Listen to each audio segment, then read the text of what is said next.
Now, one thing I want people to walk away with always is just relief. Relief that it doesn't have to be as hard as we're making it, that you can kind of curate your own container, and that's perfectly okay. In fact, I would encourage it. Just maybe asking the question, what does health truly mean to me at this age and stage of my life? And are the things that I'm using to acquire that actually in alignment with that definition? Welcome to the Grown-Ass Woman's Guide. I'm your host, Jackie McDougall.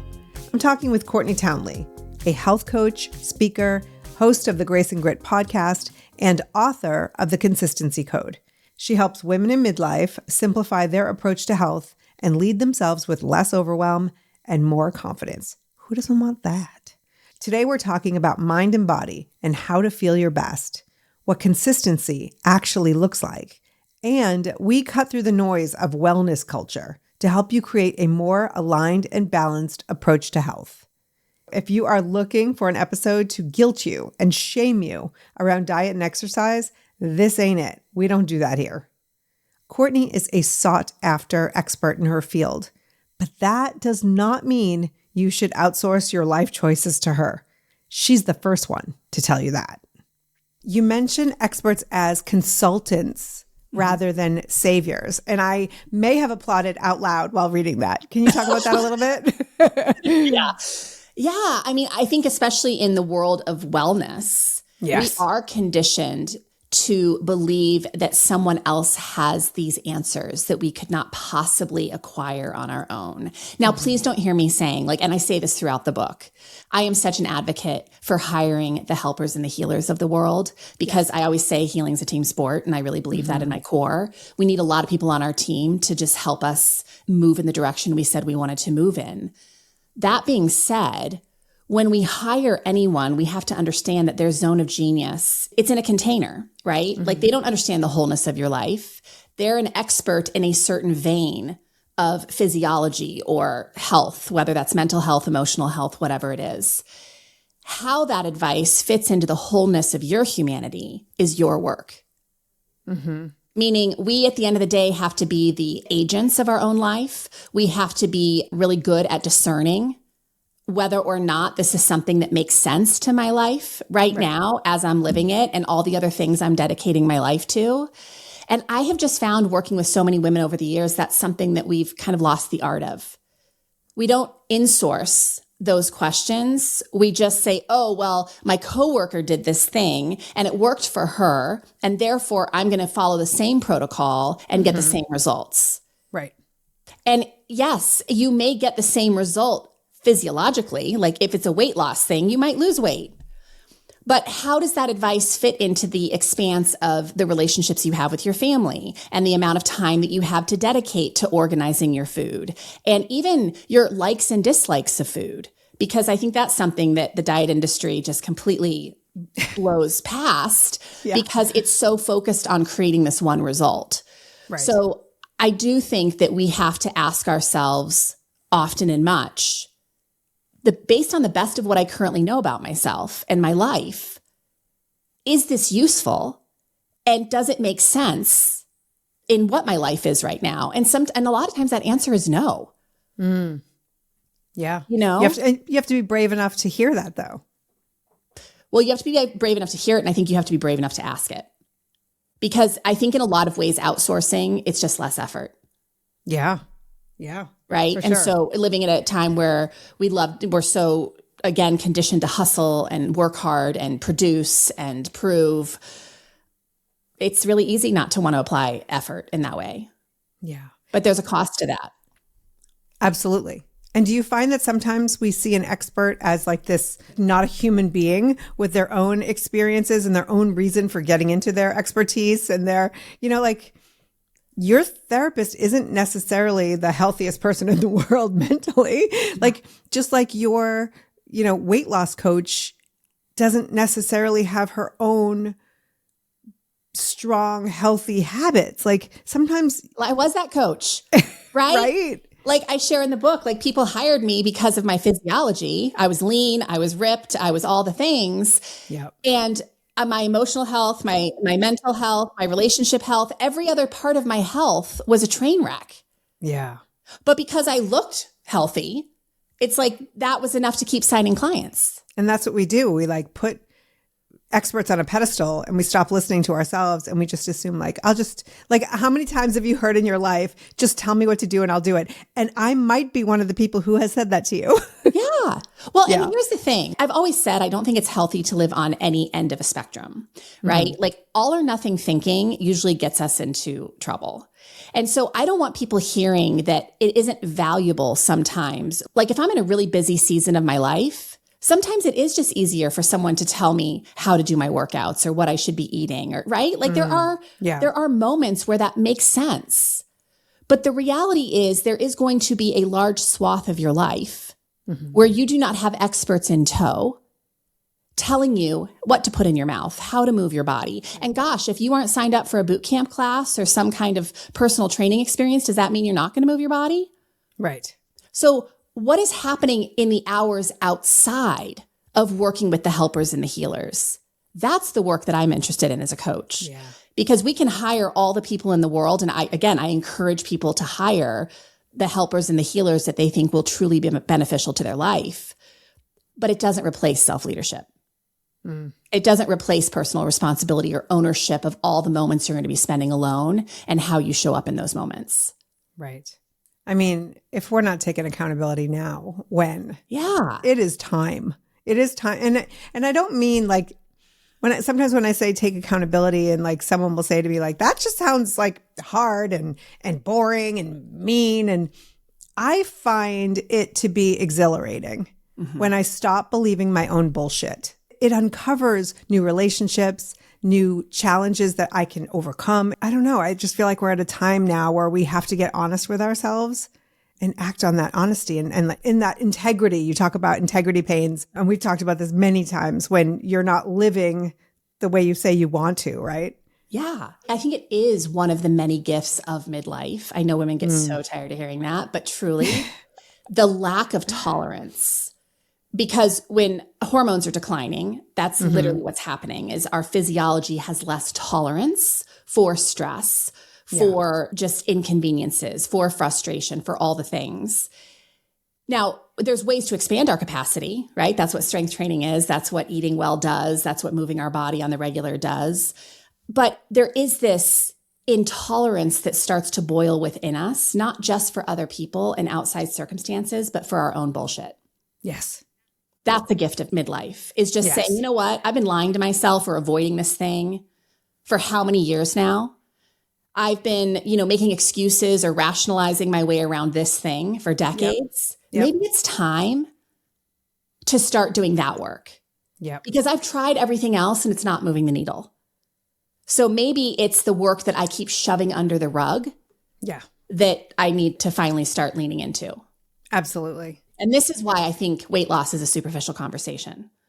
In like when we just talk about losing weight, it's not about losing weight. It's about aligning yourself with the type of person who's respecting her physiology to ignite a response that happens to be weight loss. But that's one byproduct. It's not the only benefit.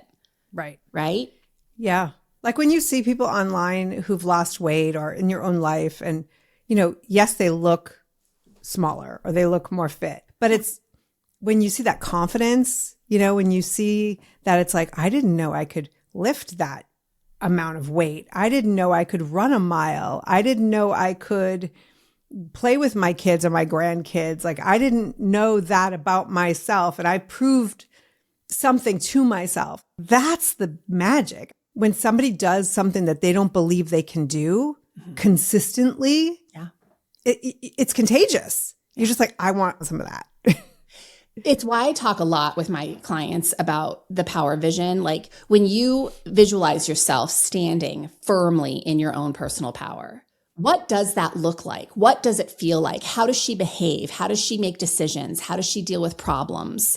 Like really going to that place. And also, what does she go after in her life?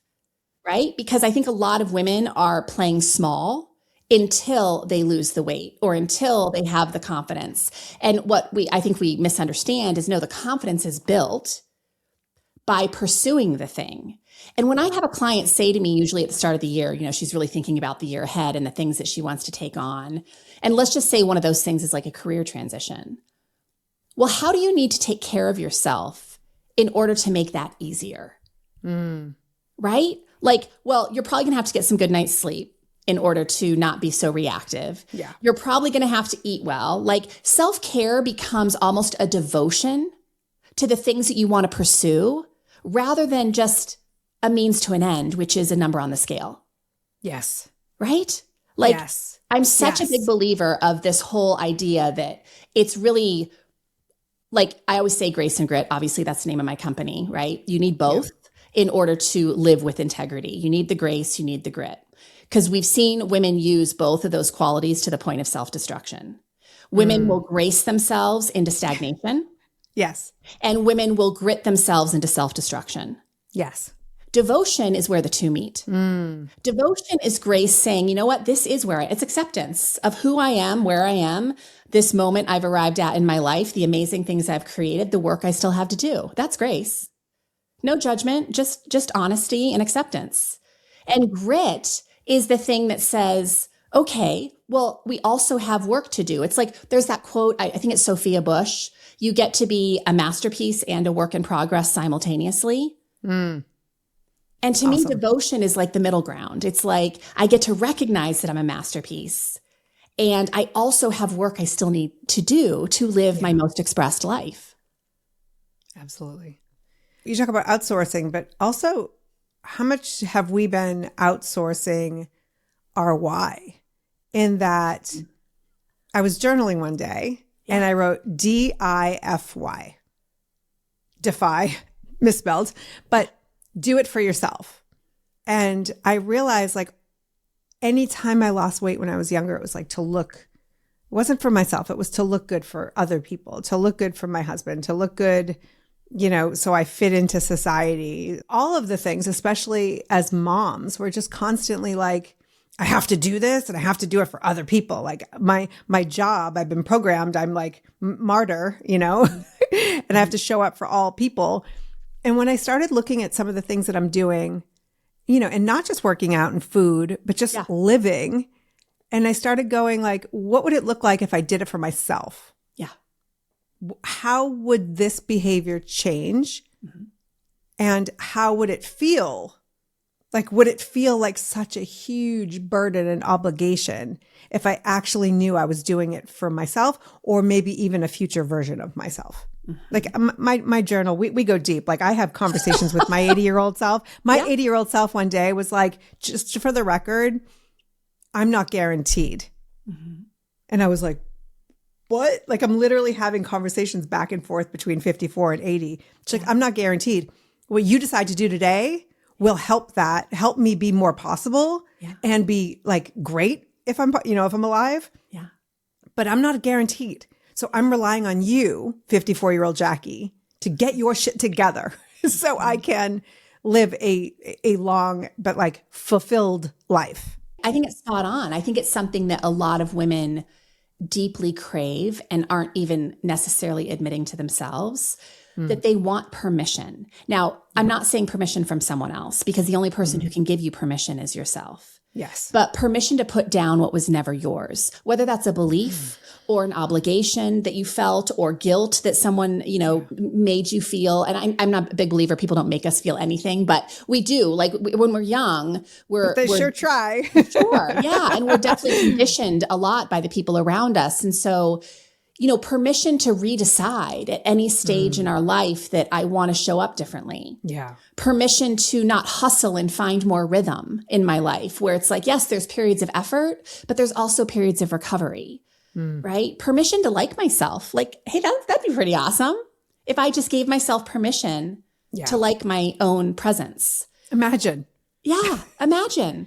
And so I do think the only person who can give us that permission is ourselves. And I think it's the linchpin, is being able to give ourselves that permission that's okay to change my mind. It's okay to make other people uncomfortable.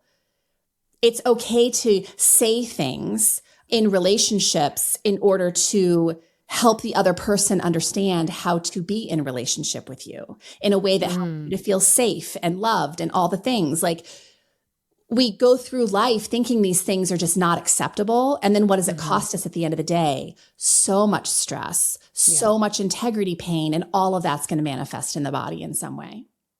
Coming up, what consistency actually looks like. And it is much more manageable than you've been told. When it comes to health over 40, no one handed us a manual for this stage of life. So I made one. The Grown-Ass Woman's Health Cheat Sheet covers screenings, labs, vaccines, hormones, HRT, and supplements all in one place with a checklist you can print out or pull up on your phone.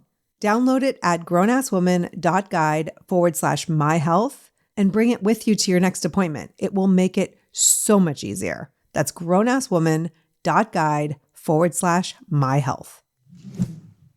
You also said something in the book that I loved so much. I went over to Voxer and shared it with my friends, was you were talking about pre-deciding. I think about planning and it's like planning is an action. It's work, but you're like planning is just pre-deciding. And I was like, wait a second. So I don't have to have charts and graphs and notebooks open and brain dumps. And so I just have to pre-decide that I'm going to take these positive steps in my life. That's planning. You just kind of flipped the whole concept in my head. Well, and pre-deciding is just acknowledging whether you like this fact or not, it is a fact that we have limited resources in the day. We only get so much time, energy, and mental bandwidth.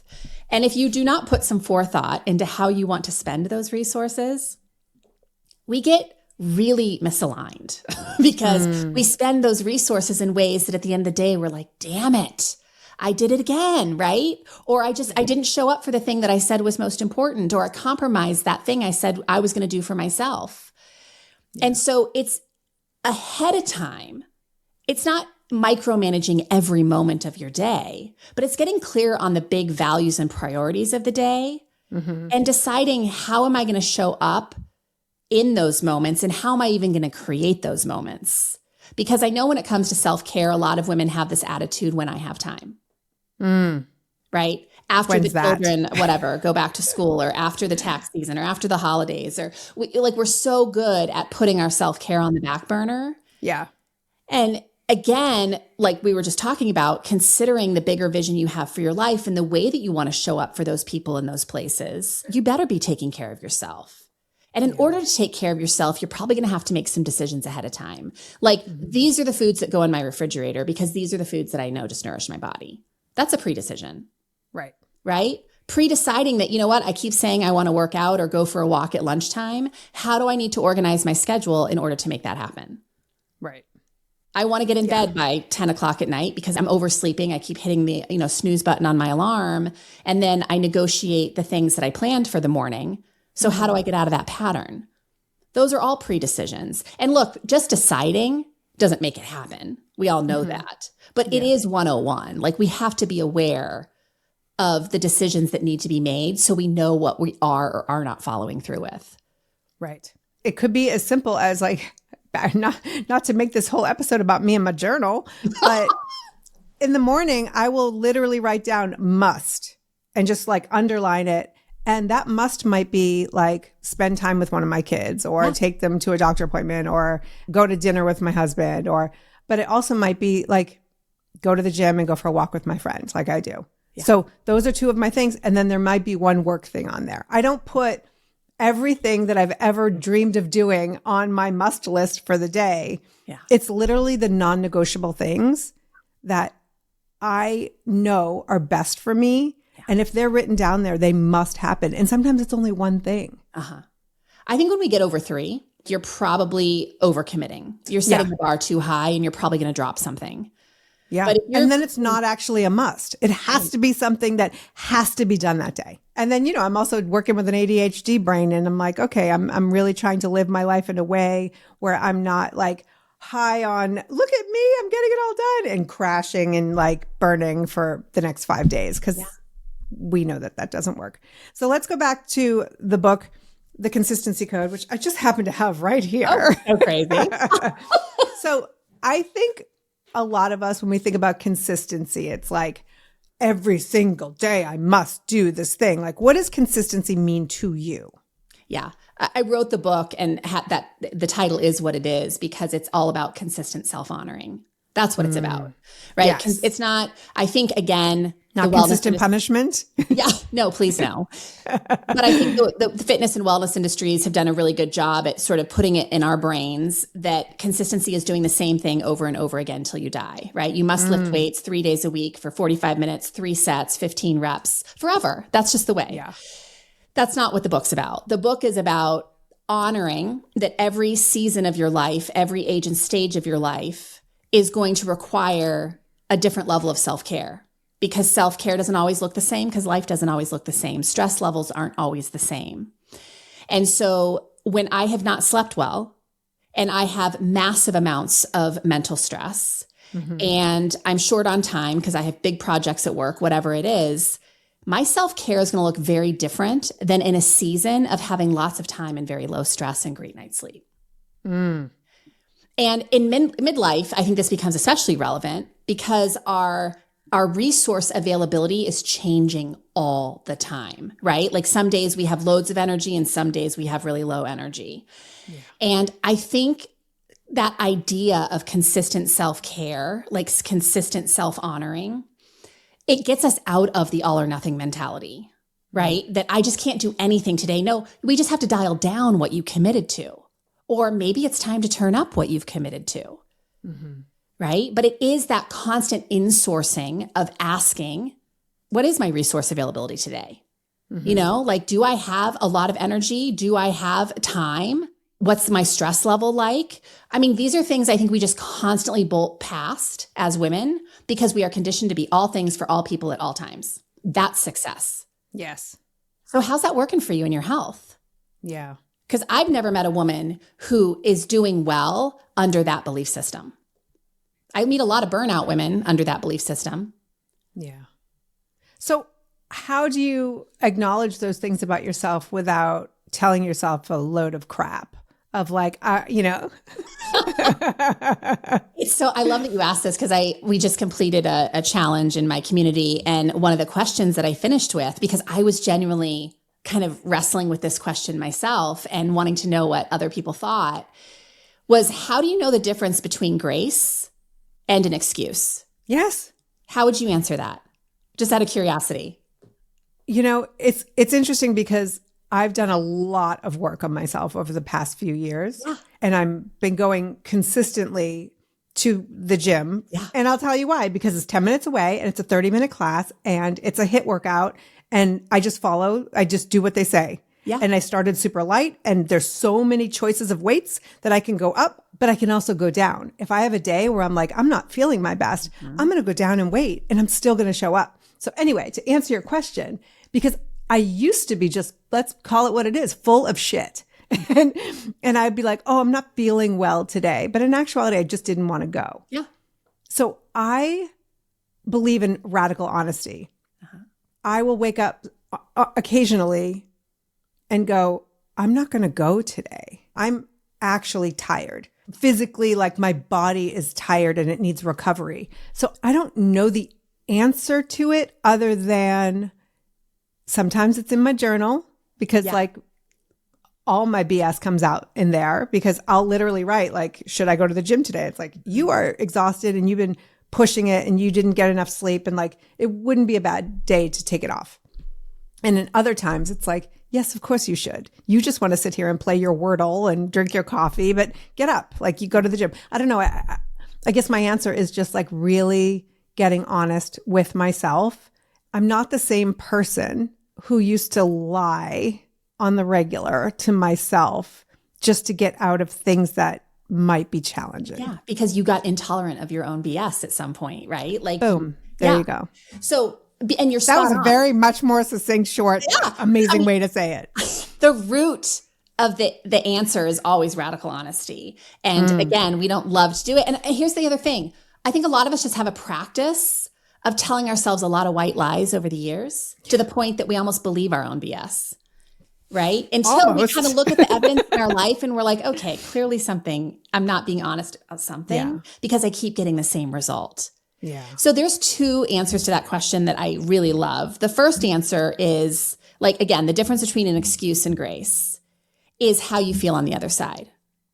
We usually feel kind of shitty on the other side of an excuse. Like we know there's almost like this just, again, it's just that integrity pain. It's that internal friction that, that's just kind of, I know why I'm doing this. I don't like my reasons, but I'm going to do it anyway.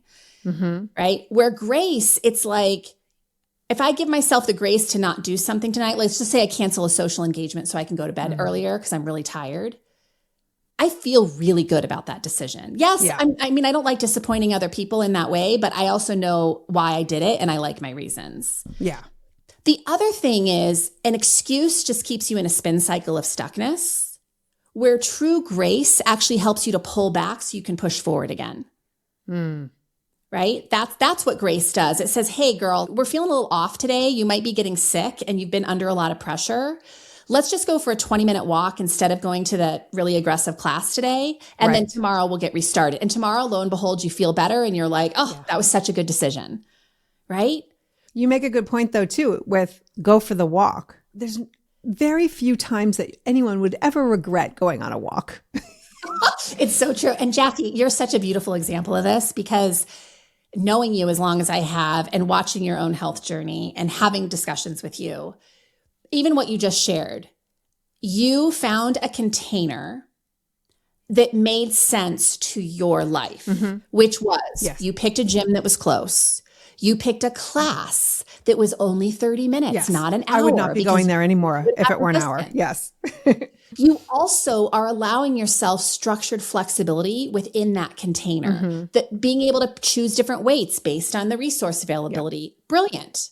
So again, it's so often both and. There is a container, which is the class you've registered for, but you are very discerning based on what the best of what you know about yourself and what you've learned about yourself over the years to say, this is a class I'm going to try on because it makes sense to what's lighting me up right now and what I have to give. And then within that, every day you go, you're also checking in with yourself. Like, am I going to go heavy today? Am I going to back off a little bit today? And that is the way of it, is like, can you create a container, which is a commitment? And can you also extend yourself the permission to be flexible within the container? That's exactly what you did. And it's why you're consistent. Yeah. And, sometimes historically it'd be like, oh, I'll go in the afternoon. And then we all know like the voice of God, like she did not go in the afternoon. Like, I mean, I was, right? Because I was so full of crap. But now I have a friend who goes in the afternoon. And so if I don't go in the morning, that friend is there, and so like I have to, I don't want to say trick myself, but we all have to like put certain things into place so that we feel motivated or that we feel accountable. But can I honor? It's not tricking. It's honoring. It's honoring that, you know what? When my girlfriend's there, it's easier for me to go. Yeah. It's honoring that when I'm going to a gym that's only a few minutes from my house, I'm so much more likely to show up because that's just what works for me. That's not tricking. It's honoring. I love that. Thank you for reframing that. So consistency sounds awesome and amazing, and we're giving ourselves all the good things, but has it ever like bitten you in the ass? So many times, which is why I think I'm so passionate about the way that I teach it now. I come from a very disciplined world, right? Again, I was a former dancer. It's all discipline, right? So I come from that world, but also even on the other side of that world, I was very rooted in anything I signed up for, almost to the point of self-destruction. So I have worked with trainers and coaches and nutritionists, and I've done all the things to the point of taking it to the point of being unhealthy. And so because I was consistent, I was disciplined, it was a good thing. At least I could rationalize that. Until, and I do, this is like the opening of my book, right? Like the entry into motherhood kind of imploded that because I was literally training twice a day, 7 days a week. Wow. I was micromanaging. And by the way, it wasn't about weight loss. It's because I truly do love movement. And I was just working with a very skilled movement teacher at the time who was obsessive. And so I just kind of fell into that obsession. Yeah. I was micromanaging every bit of food that went into my mouth, literally meaning counting every macronutrient, every calorie, all the things. And I was making gains in my movement discipline beyond my wildest dreams. Wow. And once I became a mom, holy cow, did that implode my world. Because all of a sudden I had no time. And so because I was unwilling to be flexible, I was creating all this tension in my marriage. I was creating all this tension with my work, just with myself, because I was trying to be all things at all. I kept operating as if I just added this whole new responsibility, and somehow more time, energy, and mental bandwidth was just going to show up for me. And so because I had entered a new season of my life, I had to seriously reevaluate how I was living. And here was the hard thing for me. It wasn't saying no to something I didn't want to do. It was deciding what I needed to say yes to. What was the bigger priority between two yeses? I loved my movement practice. I still move. I still have a movement practice. It just had to look different. Right. But my kid, of course, became my priority. And so I had to, again, kind of talk myself into, just because I'm doing less doesn't mean I'm not consistent. It doesn't mean I'm not worthy or successful or making progress. It just means that based on the wholeness of my life now, I have to recalibrate. And that's a healthy decision. That's not a bad decision. I believe in seasons and acknowledging what season you're in, but you just said something and it's like, I feel like when we're doing less, we feel less than. Our whole value is in how much we're doing. So that's pretty amazing though, that you were able to process that. And how did you redefine it on the other side? Because the benefits were so clear. My relationship with my husband was so much better. I liked myself so much better. I was calmer. I was making better decisions. I was sleeping better. And did my weight go up? And did I have to make some sacrifice? Yeah, for sure. And would I do it all over again? Absolutely. Because what it was costing me to stay that lean, that athletic, was pretty much everything else. So I was doing it. And I can say too that, I've worked so many women in my community and so many of my clients have been high level athletes. Mm-hmm. They're on the end of the spectrum of discipline to the point of self-destruction, and teaching them how to pull back, how to do less, how to have just white space in their calendar. Oh my gosh, is that uncomfortable? Until they start reaping the benefits. Just like for someone who's extending themselves too much grace, leaning into the work is uncomfortable. Pushing harder, being more gritty, showing up on the days they don't want to, right? That's hard. Right. But when they start experiencing the benefit, it's like, oh, okay, I see the good here. And then, of course, we're motivated to keep doing it. And that's for sure was true for me. When I just saw how much healthier the rest of my life became by backing off of where I was so hyper-focused and giving all of my attention to, there was no comparison. Yeah. You talk about in the book, stress load. Mm-hmm. And, a lot of us, when we think about stress, it's like stress from this deadline, stress, my kid is stressing me out, But what does stress actually mean to you? How do you define it? So stress is really, I think, it can be a lot of things, right? First of all, it's multidimensional. So stress comes in so many forms. That's so important to remember. It's not just mental, but mental stress, of course, can generate so much stress. Yes. Because your body doesn't know what's real or imagined.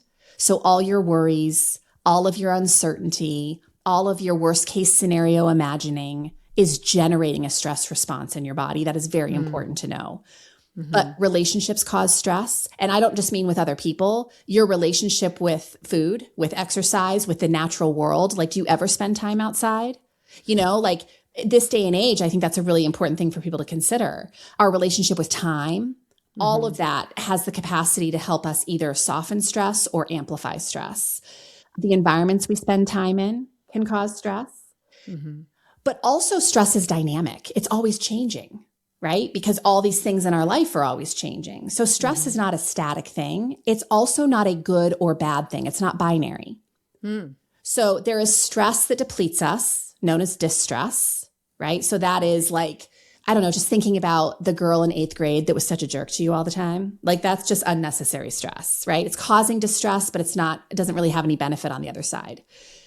But then there's eustress. Eustress is stress that actually fortifies us. Your strength training is eustress. It's making you stronger and more resilient. Setting boundaries is eustress. It's incredibly uncomfortable and awkward, but as we do it, we start feeling better about our lives and our capacity to live our lives.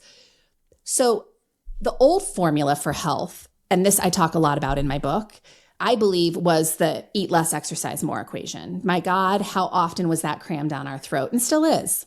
Yeah. But the way that I teach health is it's really an exercise in stress management. And that equation is two parts.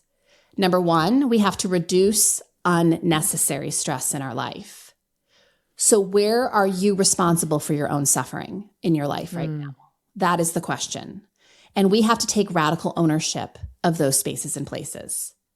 So are you eating like you respect your body, or are you eating like you're really pissed off at your body? Are you moving your body in a way that helps you to feel more resilient about the day? Or are you sitting all day, which is creating a lot of unnecessary stress? So we have to reduce unnecessary stress. And then simultaneously, we have to lean into the things that help us to build our capacity for stress. Because at midlife especially, our chemistry is shifting where our capacity for stress is dropping. Mm-hmm. When estrogen and progesterone leave, we're not so great at managing cortisol. But there are ways to improve our capacity to manage cortisol. Moving our bodies, eating good food, getting sleep, spending time with other people, getting out in nature, right? All these things improve our capacity to tolerate stress. So if you're a visual person, I'm a visual person. So this really helps me. I always use the bucket analogy. If you think of your stress load in a bucket, there's only so much stress your bucket can carry without tipping over and making a huge mess. So we have to be responsible for how much stress is actually in the bucket, right? But your bucket is also losing resilience at midlife. It's getting holes in it. It's kind of getting a little, just a little looser around the edges. The handle's a little busted. So we have to do what we can to strengthen the bucket. And if we do those two things, health and happiness start to improve radically. The really great news is you don't have to start with diet and exercise, because those are not the only two things that are causing unnecessary stress in your life. So you could identify literally anything in your life right now that is causing unnecessary stress. My negative self-talk is taking a toll. Like, I'm such a jerk to myself. Okay, let's start there, right? And then simultaneously, maybe you identify that, walking every day kind of helps me to calm myself down and process some of my struggles. Awesome. So what if we did those two things? What if we worked on improving your self-narrative and we started increasing your resilience by just taking that daily walk? Yeah. We make it so complicated. It's not complicated. Right. So I was talking to a friend yesterday, and we were talking about like the stuff that you don't want to do and how hard it is to get up and to do it or whatever until you start to see results. Yeah. And I was like, oh, that is absolutely true. Let's just take for a walk, for example. If you go for a 20-minute walk every day, you might not like that walk, but at some day you're going to go, I just climbed the stairs and I'm not out of breath. Like, that's awesome. That's a result of these walks. And when you start to have those like little flashes of results, it's like, oh, I want to go on this walk. And then it becomes like something that you're doing for yourself. Then it's becoming the self-care, and it's non-negotiable, and other people are going to have to wait or whatever it is because you need to go on that walk. Yeah. And so I think we want this instant gratification, but when you start to see little changes, it's all becomes back to self-trust. That feels better than anything. Yes. Right? This is such a big reason why so many of us struggle, is it takes time to really start to reap the benefits. Yes. However, while you're in that period of not really seeing results, I would offer two things that would help. Number one, the way that we talk about ourselves is very definitive. Like, I just don't like exercise. I don't like to walk. Okay, when someone says that to me, I'm like, okay, wait, will you just listen to what you just said? Because I hear this a lot with I don't like water. I don't like vegetables. And anyway, my invitation is whatever you think you have really determined about yourself, what would curiosity sound like instead of certainty? Curiosity would sound like, I wonder what I'm going to enjoy about my walk today. It might not even be the walk itself. Maybe it's just getting outside and feeling fresh air on your face. Maybe it's seeing a friend on your walk that you get to talk to for a couple minutes. Yeah. Right? Like there are things that you, if you're looking, you will find to enjoy. And it's really important, by the way, because if you don't enjoy doing the things, you may not last to the point of actually seeing the results. The other thing that I think is really helpful is what's the immediate benefit? So a lot of my clients will say to me, okay, yes, I put it on my schedule to, again, let's just use the walk, to walk for 20 minutes at lunch. And I just didn't feel like doing it, blah, blah, blah. And also I know they're feeling that way because they're not going to see the results today, but they're going to feel the results today.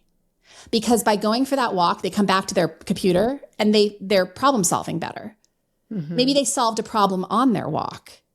Maybe they worked out that little ache in their hip from sitting all morning. Yeah. Right? Like, what is the immediate benefit from the follow through? There's always something. And the more you recognize this stuff, the more you keep wanting to show up. And I bet for you, like with the gym, you saw your friends, it became a community. Like there were things about it aside from the workout that you enjoyed, which kept you going back to the point that you started to see results. And now that's what gets you back there. Totally. And, I think any company now that wants to help people make positive change also have learned like there's a reward system. When somebody hits 100 or 200 or 300, we all make a little tunnel and they run through with their sign and we take a photo. It's exciting. You take a picture on your first day there and nobody works out alone. That's their whole thing. Like you're in groups and like you take a newbie in. And that's what somebody did for me. She was like, follow me today.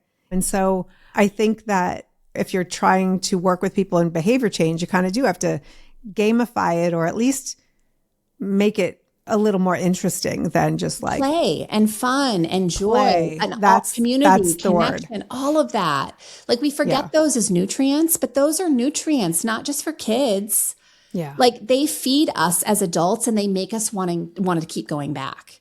And so it is like, how can I pollinate this thing that feels like I have to with enough play or enough curiosity or enough joy that it becomes a want to? That's the work. Yeah, for sure. Let me ask you this, like at this point, like what are the benefits of you having stuck with it for a full year? Because I guarantee it's way bigger than the muscles you've built, which is great. And that's an amazing byproduct. But how are you showing up differently in other parts of your life just because you feel good in your body? 100%. And always in my business, on social media, in friendships. And, I didn't know this side of myself. I've been working out for decades, off and on, but it was always like in search for something. And this time I just sort of like keep showing up and let the benefits reveal themselves versus like try to force it. A lot of my clients, and I write about this with Bethany in the book, about how when we first started working together, it was all about proving her worth because she was in a broken marriage. She was having a lot of issues in a lot of other spaces and places. And what made self-care more consistent for her was finally doing it in devotion to her worth, not to prove it.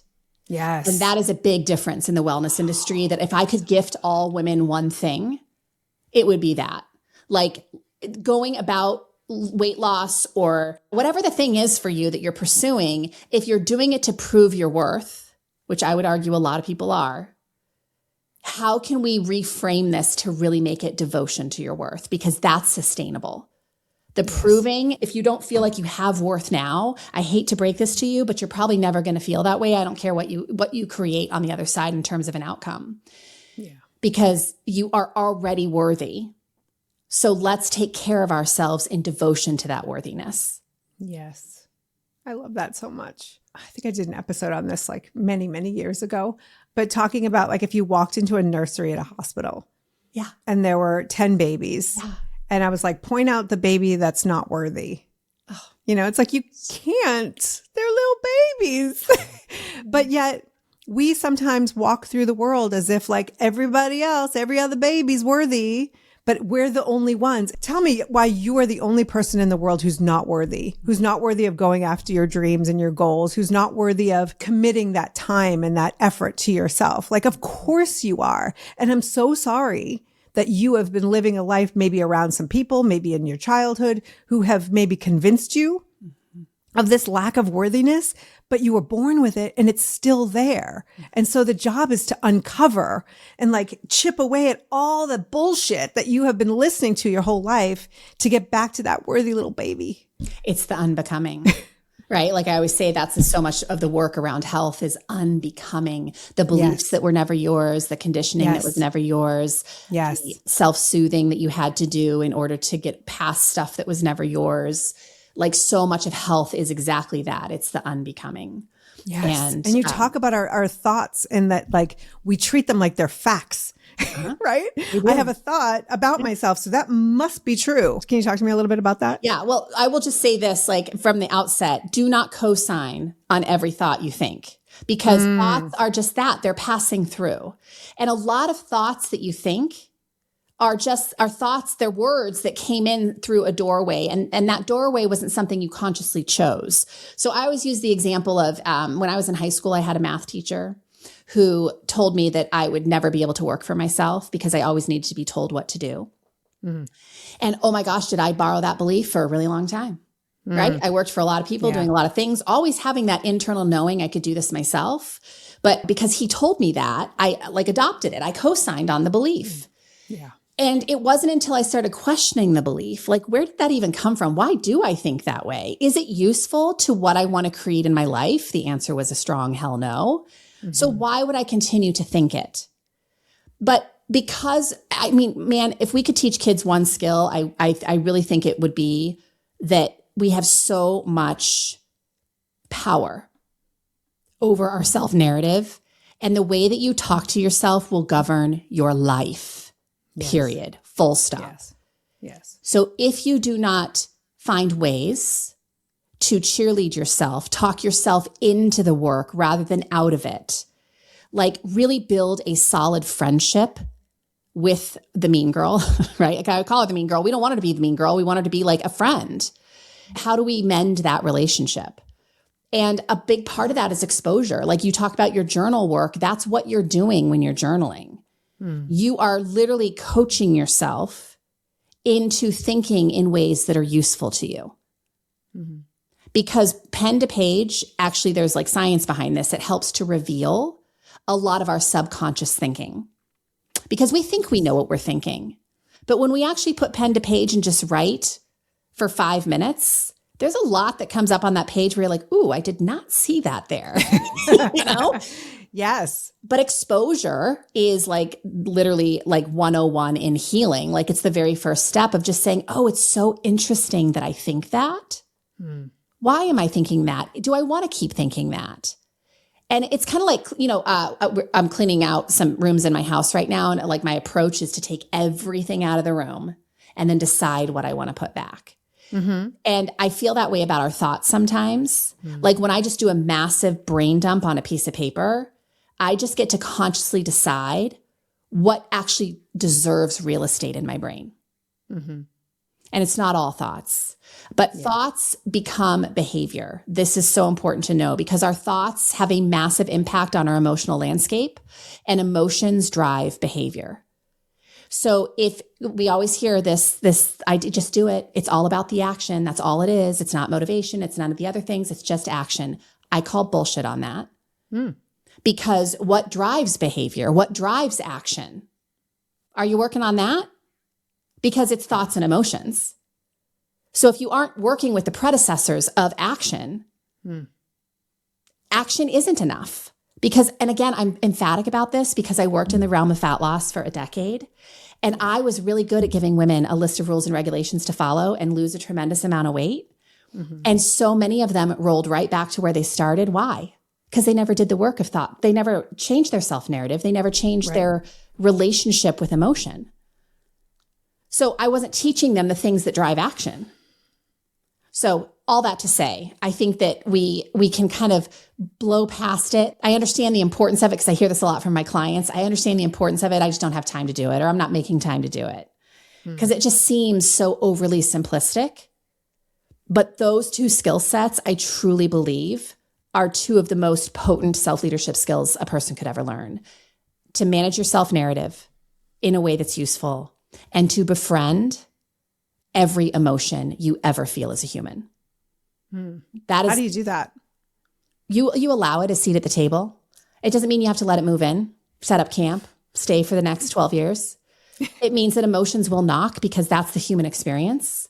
It's not just the good ones. Because I do think that when we rob ourselves of feeling the hard stuff, we also prevent ourselves from feeling the height of the good stuff.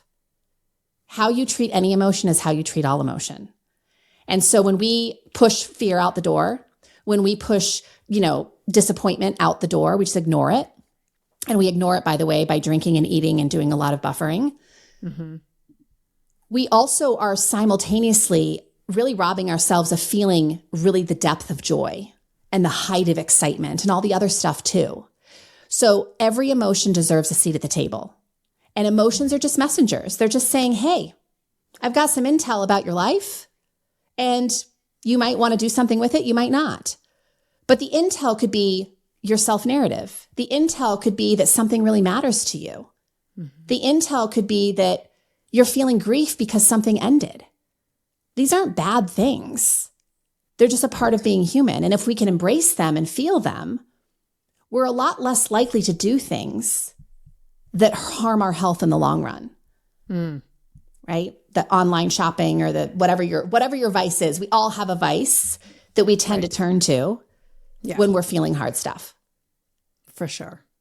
I think a lot of us get very shiny object syndrome around the things that we can buy. And we kind of focus on the what, like what form of exercise, what gym, what new diet program, what supplements. None of it matters. You know what matters? Is the why and the how. Those are so much more important because it's not what you're eating. It's why you're eating what you're eating. It's how you engage in a relationship with food. Like when you sit down to eat, are you just woofing it down without even tasting your food? Or are you like a little bit appreciative and taking it slow so you can taste it? Right. And so if you're feeling the pull to sign up for anything, I would just really pen to page, just spend 5 minutes asking yourself why. Why would I buy this thing? Because my friend bought it? Because I don't like myself right now, because I'm trying to prove something to someone else, or because no, I genuinely think that this sounds super interesting. And I think it's something I would genuinely enjoy doing. Awesome. That's a great reason, right? So I think it's for everything that we do, moving our bodies, eating the foods we eat, the relationships that we're in, what is the why behind it? Because the why is everything. Why we do anything literally is everything. Absolutely. So you have this theory that grown-ass women are secretly craving something but won't even admit it to themselves. What is that? Well, I think it's a lot of things. We talked about permission earlier, like giving ourselves permission. But I would also say just peace. Because when I really poke at the why, when a new client hires me and we really do a kind of a deep dive into why they're trying to improve their life, I'm telling you 9 times out of 10, it almost always lands on peace. They want to feel more at peace with who they are, about how they lived their day, about the relationships they have, about the things they pursue. They just want all that internal friction to quiet and better yet, maybe go away. I don't think it'll ever go away entirely, right? We're always going to have some integrity pain in our life to some degree. I don't know anyone who lives their life that purely. And I don't know that I want to, right? Like I want to have a drink on occasion.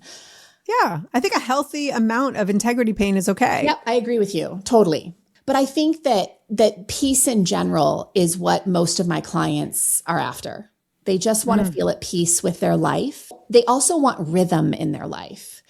Most women I work with don't have rhythm. They have an escalating pace of stress, forever escalating. They're always hustling. They're always on to the next thing. They're always focusing on the next problem, but they're never taking time to celebrate their wins, to just rest in the moment, to be fully present.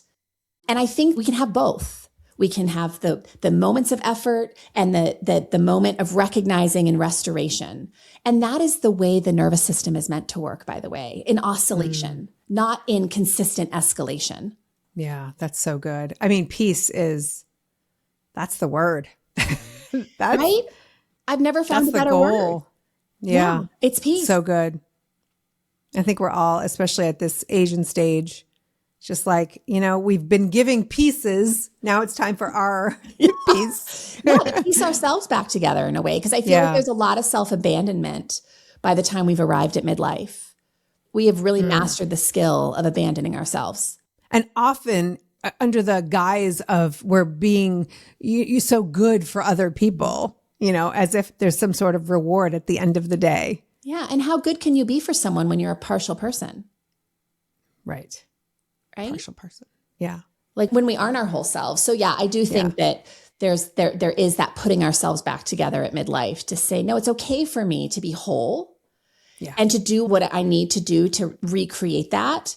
And it's not a selfish act, because I truly believe that when we are taken care of, we're able to leave a bigger mark. We're able to make a bigger impact. So It's in devotion truly to the things that you are really here, I always say, to cause, contribute, and inspire in the world. We can't do that work when we're, limping around on like just pieces of ourselves. Yeah, totally. Let's start talking about health in a way that addresses our wholeness and not just constantly looking at us as a shell that needs to be molded into a certain shape. Yeah. And, you got to like shellac the shell so it looks pretty, I think we've got that down. Like we've been doing that for a while. And I don't know. The number of people, again, I've worked with over the years who had great physiques and a lot of money and a lot of success in many ways that were just broken. Yeah. And so not fulfilled and so not fully expressed and so not healed. Health is really the underground work that no one will ever see. That's the stuff that really matters. Like how much do you like who you are at the end of the day and why you do what you do? Okay, girl, you spent 13 pages. Yeah. 13 pages crediting people and providing resources that have helped you. Yeah. And when we're living in a world where so many of us feel like we need to be the smartest person in the room, I got to acknowledge you and like how you have consistently spotlighted those people who have helped you get where you are and who move you and who contribute to your growth and your success. And so I invite my listeners to do the same. Like, I feel like there's a movement in this, and I know like it's a book. You should probably like footnote some of the things that you found, but you've been like, that's something I've always noticed about you is the credit that you give all the women around you. Have you always been that way? Is there a message in this? I mean, I think it goes back to like that deep philosophy of mine that healing is a team sport. And I could never teach this work if I hadn't had to do my own healing, and still am, by the way. Like, I don't know that work is ever really over. Yeah. And I never could have gotten here without the knowledge and brilliance and sharing and teaching of other people. I don't know that anyone can do that work alone. I think that healing really just requires inputs from community. I hope that's encouragement to anyone listening to just be vulnerable to the people that can help you, because obviously you want to be vulnerable with the right people, but seeking out people who can walk alongside you for a while and just show you where maybe the potholes are and where the snakes are and where the things like the unnecessary suffering, where you could avoid that a little bit. I love that because, I think asking for help is a skill, not something that many of us learned, and doing it on our own was always a badge of honor. And so I just loved reading the end of your book and having all of these beautiful acknowledgments to women who've been there and taught you things. And so I think sometimes we don't know the impact that we have. Yeah. With the exception of that math teacher, he can go to hell. He was definitely not in my acknowledgments, Jackie. Can I have his number? Yes, please. We need to call I him. did not put in that book. That definitely were teachers, but not the kind that I wanted to acknowledge. Yeah, yes. Not intentionally. Right. That is a wrap on today's episode. I hope this conversation has helped you cut through some of the noise and reminded you that health does not have to be so complicated. No one has ever guilted or shamed their way to better health, and I am not about to start now. Courtney's book, The Consistency Code, is available. The link is in the show notes. Go get it. If you got something out of this episode, please share it with the women in your life who need to hear it. And if you haven't already, follow the Grown-Ass Woman's Guide on your favorite podcast app or subscribe on YouTube so you never miss an episode. And let's connect on Instagram at grownasswoman.guide. You can find the transcript and show notes for this episode and all of the episodes on our website at grownasswoman.guide. Until next time, remember, you are a grown-ass woman. Act accordingly.